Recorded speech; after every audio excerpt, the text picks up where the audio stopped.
Hey, what's up, everyone? I'm Clayton. This is my movie review channel, and today we're going to be looking at Batman Begins. This is a movie released in 2005, directed by Christopher Nolan, and it is the first of three in the Dark Knight trilogy, Batman trilogy. So, we're going to get into this movie today. I'm going to give my thoughts, my opinions, my review, and my rating of this movie. This is just my opinion. So if you think differently of this film, that's totally fine. Let me know your thoughts in the comment section. But let's get into my review of Batman Begins. Starting with the positives, eh, the story for me is a big positive here. I love origin stories. I love seeing what brings a character to the point of being a superhero and his hero's journey, his character journey. And we get to see Batman's journey in Batman Begins, how he becomes Batman and his training and all the events that led him to being Batman. So, and it's a really good story, a really well told story with a lot of lessons learned along the way. He has a full character arc in this film from where we see him in the beginning of this film, Bruce Wayne, kind of this broken man who's lost his way, has a distorted view of justice.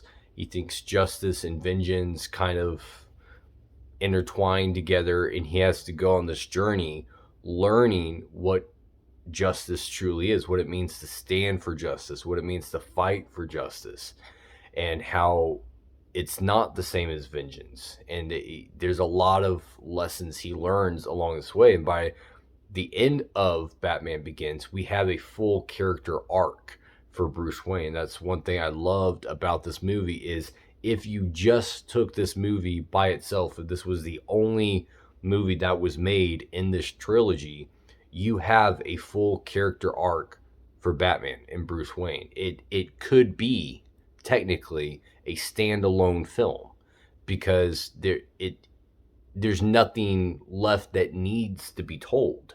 He has a full story. Now, there are obviously things you could do with the sequel, and Nolan certainly pursues those ideas in The Dark Knight, in the second movie. There are things you can do, there are areas you could go with it, with the story, but you don't need a second story. You have the option to pursue more if you want, but you don't need it. And that's what I love about this film. It is a complete story. And it has the character arc for Batman and Bruce Wayne that the character needs. So I love the story that he goes on, his character. I love the journey along the way. The execution is brilliant by Christopher Nolan. It's a non-linear story, so Nolan is playing with time. He's jumping back and forth in Bruce's life, in his timeline, at throughout the movie. So it's not a linear story. And start with the beginning, and you go to the end of uh, Bruce's life or Bruce's journey. Nolan kind of, he'll go shoot back, he'll show us something from when Bruce was a kid. He'll jump back to present when he's an adult. Then he'll jump back, move present, and he'll kind of do that throughout this film. So it's just another, I think, a brilliant way of telling the story. It's creative. It's innovative. So I like the story. I like the structure of Batman Begins. I think the script is very well written, very well handled. There's not a whole lot wrong with the script. Nolan took his time. He wrote the script that he wanted. He flushed everything out. He crossed his T's and dotted his I's, and it you can tell it's a very condensed script. And what I mean by that is there's no filler here. There's nothing in this script that you would say that doesn't really belong, or it's just filler, it's just there to eat up time. Everything in the script is there for a reason. It's doing something for the story, it's advancing the story, it's giving us character development, it's setting up plot. Everything in the script is there for a reason. It's intentional. And that's good storytelling, and that's good writing by Nolan, and handling your script and your screenplay that way. So all of that, really, really good by Christopher Nolan. It's a strong positive for me. My viewing experience with the story and the script is very, very high. I also like that Nolan made Batman, made Bruce Wayne the center focus of this film. It is a Batman movie. It's a Batman driven film. He is the main feature of his film. He's not taking a back seat to his villains here. He is front and center. So that's another thing I like that Nolan pursued here, is making Batman who this film is all about.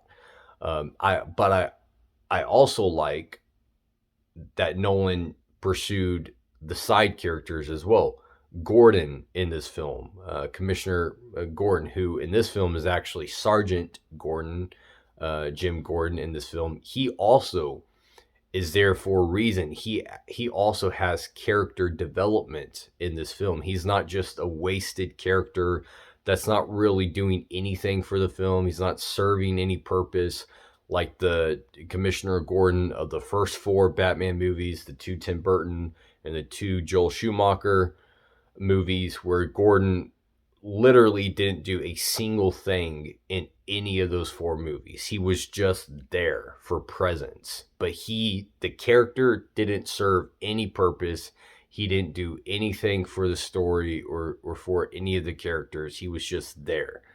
Batman Begins, Gordon actually has a purpose. He's actually doing something. He's got something to do, and he has character development along the way. So I like that Nolan did that with the Jim Gordon character as well.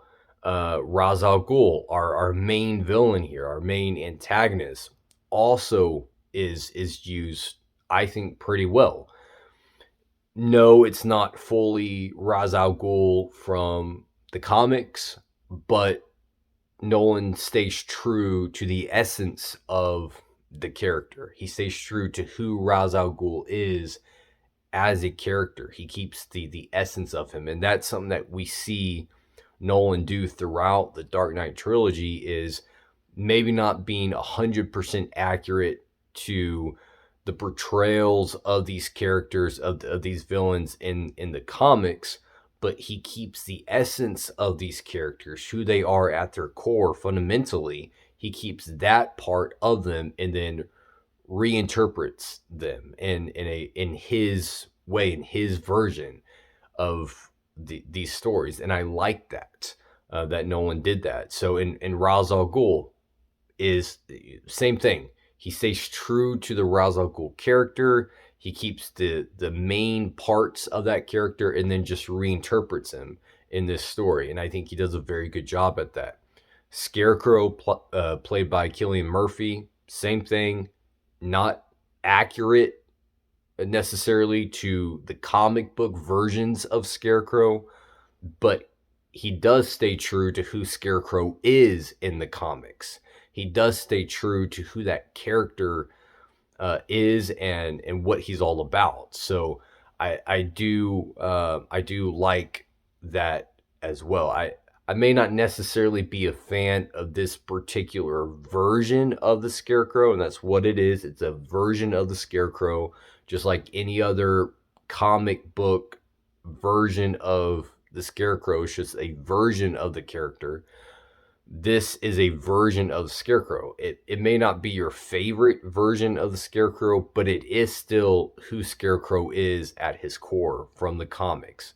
So you can at least respect that Nolan wasn't doing a full departure of the character. He wasn't removing any of these characters from who they truly are at their core in the comics.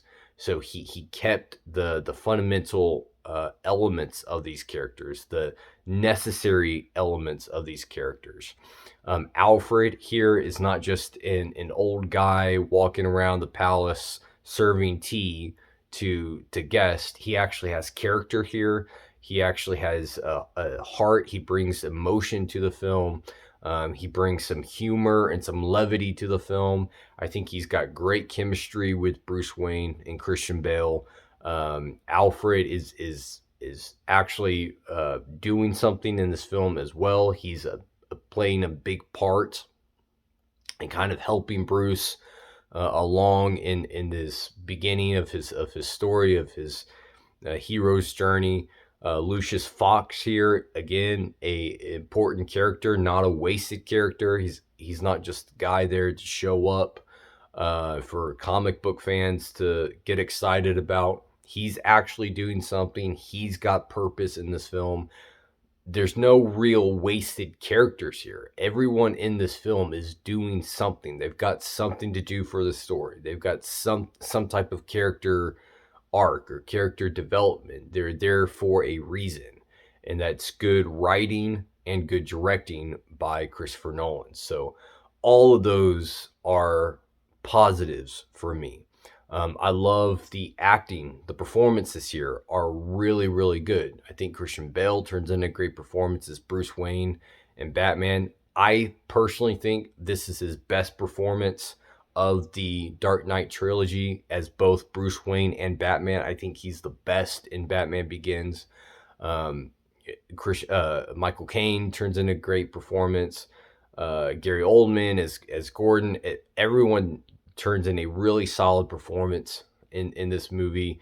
So I'm a fan of the acting that elevates the film for me. It enhances my enjoyment of this film when there's really good performances to go along with these characters that I already like. And then the directing is phenomenal. The score by Hans Zimmer is just incredible. I know a lot of people love the score in The Dark Knight, and that is still my favorite score of the Dark Knight trilogy. But I think the score in Batman Begins is very, very good. I think it's a great score. The cinematography and some of the shots that Nolan pulls off here are just incredible. You can definitely see him now trying different things in this movie than his previous three. He's really kind of stepping out, opening the creative envelope, doing different things here, and I like it. It looks really good. The set design, production design here looks amazing, looks very good. The visual effects are edited well. The editing is very good. Just outstanding directing by Nolan in this movie. So all of those three main components of filmmaking are top notch in this film. So yeah, and they're all positives for me. All of those are positives for me. As far as negatives go, there's really only one negative that I have with this film that keeps it out of the 5-star tier. And that one negative that I've really always had with Batman Begins is the fight scene choreography. The scene where Batman, it's his first showing as Batman. He comes out to take down Carmine Falcone and his thugs in the Narrows, and there's like 24 thugs there, and Batman goes and takes them all out. The way that Nolan shoots that scene, you can't see what's going on. You can't enjoy the fight scene, the action scene in that sequence, because you can't see what's going on. You can't see what Batman's doing. And I understand why Nolan did that. He wanted you as a viewer to kind of see Batman as the criminal scene, which is just this shadow that just moves so fast that he's almost like a blur. I understand that decision, but I think in doing that, he misses one of my favorite components of the Batman character, and that is his fighting skills. Batman is the best hand-to-hand fighter in all of DC, I would argue, or Marvel for that matter. He is the best fighter on the planet. And that's one of the best things about him, because he doesn't have superpowers. This is one of the areas that he excels in, is his fighting skills. And we miss that in this scene. And we do, and really in the whole movie, even the fight scene with Ra's al Ghul at the end in the train, you still can't really see what's going on. Everything's just moving so fast. I think that Nolan, he could have done better at that. He could have shown us the skills, and especially after we go through this whole first act of Batman training in the League of Shadows, developing his skills, harnessing those fighting skills, and then we don't get to see it. We don't get to see those skills really in action. We just get to see small little samples of it, but not a full fight scene. We don't get Zack Snyder's warehouse fight scene in BVS where Batman just takes out 24 thugs. That would have been an amazing fight scene in Batman Begins. Nolan had the chance to do that. He could have shown us that, and we didn't get it. And that's something that's always bugged me with Batman Begins, is just the lack of what I want in a Batman movie, which is an awesome fight scene with Batman where he's just, I mean, taking out dudes. You see just how good of a fighter this guy is. So may not be a problem for everyone, but for me, in my viewing experience, that's the one negative I have with Batman Begins. So take that for what you will, but overall, I give this movie 4.5 out of 5 stars. The only thing is that keeps it out of the 5-star tier is that the lack of a good fight scene. But again, I understand why Nolan did it. It is a negative for me. I think it's a fairly significant negative, knowing who the character of Batman is, and not giving us that element of the character is a fairly significant problem for me. So had that been there in this movie, this would be 5 stars. But 4.5 stars, it's still a legendary film. It's a great film. I love this film to death. It's got everything I want outside of the one negative. Great writing, great acting, great directing by Christopher Nolan. I love this film. I give it 4.5 stars. So that's it, guys. Let me know your thoughts on Batman Begins. What would you rate this film? Is my problem, my one negative, a negative for you? Let me know in the comment section. Stay tuned for our next review of The Prestige. And until next time, as always, rock on.